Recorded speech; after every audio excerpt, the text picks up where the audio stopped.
73 کے آئین کے نفاذ کے صرف 27 ماہ کے اندر ہی ذوالفقار علی بھٹو نے اپنے ہی بنائے ہوئے آئین میں 5 ترامیم کر ڈالی، اور ان ترامیم کا مقصد کیا تھا؟ ظاہر ہے واحد مقصد اپنے اقتدار کا دوام تھا، اور ان ترامیم کے بعد بھٹو اپنی کچن کیبنٹ کے ارکان کو نجی محفلوں میں بتایا کرتے تھے کہ انہوں نے اپنے اقتدار کی طرف بڑھنے والے ہر راستے پر آئین کی ایسی رکاوٹیں کھڑی کر دی ہیں کہ اب انہیں کسی طرف سے کوئی خطرہ نہیں، مگر ہوا بالکل اس کے الٹ۔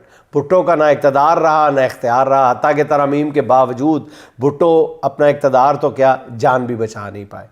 ضیاء الحق نے اقتدار پر قبضہ کیا تو پورے آئین کو ایک کاغذ کی کتاب قرار دے دیا اور کہا کہ میں جب چاہوں اسے ردی کی ٹوکری میں پھینک سکتا ہوں۔ پھر غیر جماعتی اسمبلی سے انہوں نے 8ویں ترمیم منظور کرا لی، جس میں اختیارات کا منبع صدر کی ذات کو بنایا گیا۔ آئین کی شق 58(2)B کے تحت صدر جب چاہتا منتخب اسمبلی کو چلتا کر سکتا تھا، اور انہوں نے ایسا کیا بھی، مگر پھر ہوا کیا؟ قدرت بھی اپنے فیصلے بر وقت صادر کرتی ہے۔ آج ضیاء الحق تاریخ کے کٹہرے میں کھڑے ہیں جہاں ان کا کوئی پرسان حال نہیں ہے۔